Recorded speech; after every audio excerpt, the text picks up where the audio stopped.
Hey, happy Wednesday, sixth graders. This is the last time that you'll see me this week, unless you rewatch a video in the past. This is, like I said, Wednesday. It is October 14th. It is a day where you're all home, and it's our first chapters Wednesday. So I'm going to be reading to you. The whole point of today, again, is to give you some access to a book that I've read this one, and this is a phenomenal book. It's a mystery. But it's a mystery in a different way. This one is it deals with an issue that's very powerful. There's a few books out there that are extremely moving, emotional books, and this is one of them. But anyway, I'll be reading that. So you're at home, so you'll listen to me, and then I just have some discussion questions, a little bit different today. You'll see when I get to it. The discussion I want you to do today is more creative. I want to sort of see a different side of you respond to this. Okay, so anyway, that being said, I hope you have a good day. I hope you have a really great extra long weekend and use it to catch up on work, because here's the deal. When we come back, the next break is going to be Thanksgiving. And so we got about a month straight. And in learning like this, it's hard. So you need breaks, mental breaks. They're not physical breaks so much because we're not really going anywhere, but you need to shut it down. So I hope you have a good weekend. Reach out if you need to. I will be available. I'm always available. That's kind of the deal. But I can't promise you I'll get back to you right away. But, we're here to be here for you. So reach out if you need to. All right, here we go. Sarah Weeks, this is our author. So Be It is the book, and I'm going to start reading. Here we go. Chapter 1, Heidi. If truth was a crayon and it was up to me to put a wrapper around it and name its color, I know just what I would call it: dinosaur skin. I used to think, without really thinking about it, that I knew what color that was.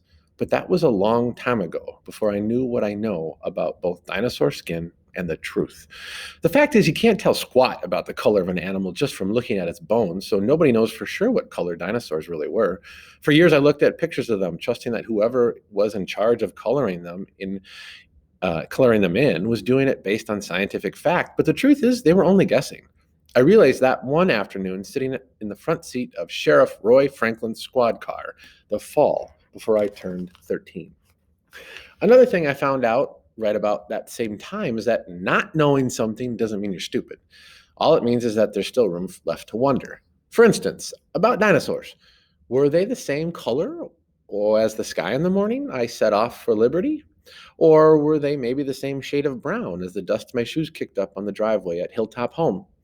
I'd be lying if I said that given a choice. I wouldn't rather know than not know. But there are some things you can just know for no good reason other than you do. And then there are other things that no matter how badly you want to know them, you just can't. The truth is, whether you know something or not doesn't change what it was.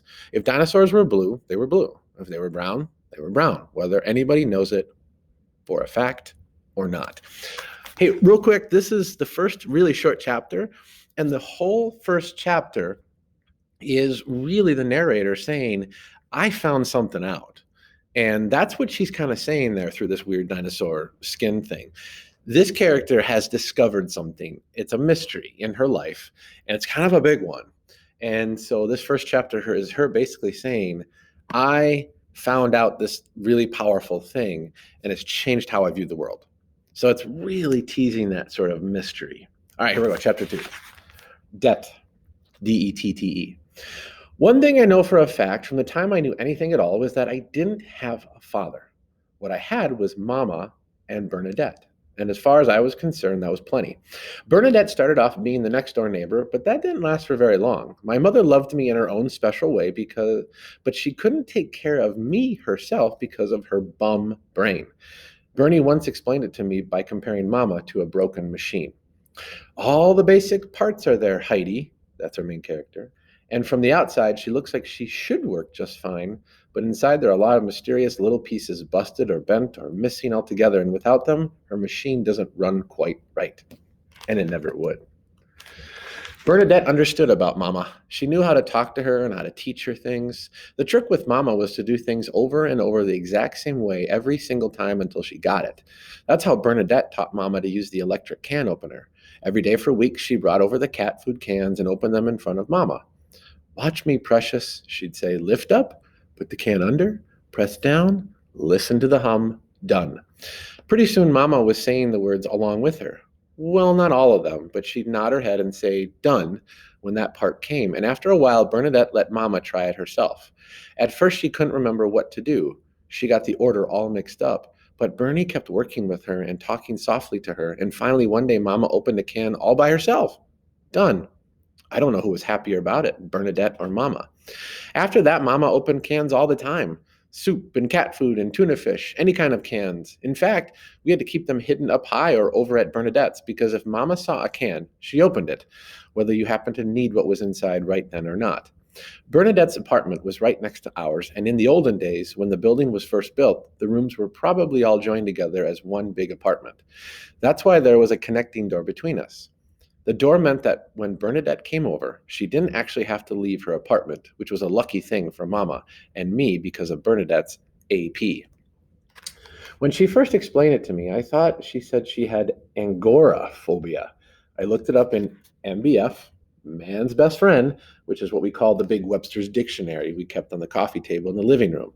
It said a phobia was a fear of Angora, was a fear, and Angora was a long-haired animal, usually a goat or a rabbit. I wasn't sure why, but when you put them together, according to Bernadette, it meant you were afraid to leave your house.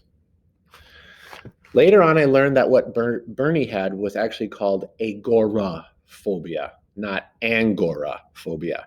But it still boiled down to the same thing. She didn't go outside, ever. She couldn't, because if she did, something terrible would happen. She never told me what exactly, but from the look she got in her eyes, just thinking about it, I knew it was bad. Bernadette loved to read. She always had her nose stuck in a book, and if not her nose, then she'd have a finger in there holding her place while she did whatever else needed doing quickly so she could get back to her reading. Did you know that an ostrich's eye is bigger than its brain, Heidi? She was always telling me interesting stuff that she'd found in some book. If she was reading about Africa, she wouldn't tell me something boring about irrigation ditches. She'd tell me elephants are the only four-legged animals that can't jump. Every night, as far back as I can remember, Bernadette read out loud to me before I went to sleep. The two of us would tuck Mama in together, and then Bernie would come in and sit in my bed and read to me until I couldn't keep my eyes open anymore. She'd read me Charlotte's Web and The Little Prince, parts of the Bible, and Zen philosophy. She translated Romeo and Juliet into English, well, my kind of English, and we both cried at the ending. She read me Greek myths and Nancy Drew mysteries, the biography of Mahatma Gandhi, and all the little house books twice through. Bernadette and I couldn't go outside together, but every night we rode bareback across the prairie in calico bonnets, or belly crept into dark caves, or followed clues up steep winding staircases into the tops of mysterious clock towers. They didn't really do that. That's what they did in the stories. Bernie taught me everything I knew, and she was a very good teacher. When she explained things, they shot into my brain like arrows and stuck. She could describe an Arctic blizzard or cross-pollination, and suddenly I'd be leaning into the bite of a freezing wind or riding a bumblebee's back right into the middle of a snapdragon. Nobody ran in Bernadette's world. They skittered or hightailed it. They didn't whine. They puled and moaned. She knew a million words, and when she couldn't find one to fit, she'd make one up. Like when Mama got frustrated and started scrunching up her face and working her jaw, Bernadette would say, "Your Mama's cooking up a royal rimple, Heidi."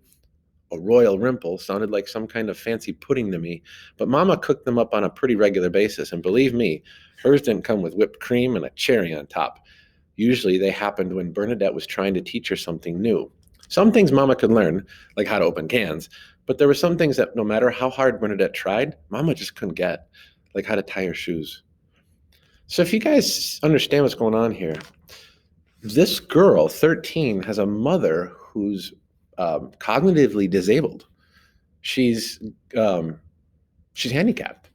So she has a disability where her brain probably puts her in the same sort of mental capacity as a very little child. So imagine that. This is a 13-year-old girl.